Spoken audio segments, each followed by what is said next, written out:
ചില മനുഷ്യരുണ്ട്, ഒന്നും ചെയ്യാനാവാതെ നിസ്സാരമായി നിൽക്കേണ്ടി വരുന്ന ചില മനുഷ്യർ. പലപ്പോഴും അവരുടെ ആത്മാർത്ഥത കൊണ്ടാവാം അങ്ങനെ ഒരു സാഹചര്യത്തിൽ അവരെത്തിപ്പെട്ടത്.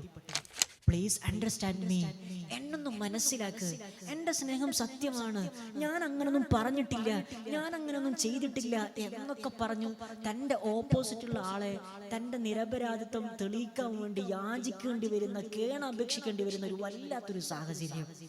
ആ സാഹചര്യത്തിലൂടെ കടന്നുപോയ ആളുകൾക്ക് മാത്രമേ അതിൻ്റെ പെയിൻ എത്രത്തോളം ഭീകരമാണെന്ന് മനസ്സിലാക്കാൻ സാധിക്കുകയുള്ളൂ. നമ്മൾ ഒരിക്കലും ഒരാളെയും കുറ്റം പറയരുത്, ഒരാളെക്കുറിച്ചും അയാളുടെ ന്യൂനതയെ പറയുകയേ ചെയ്യരുത്.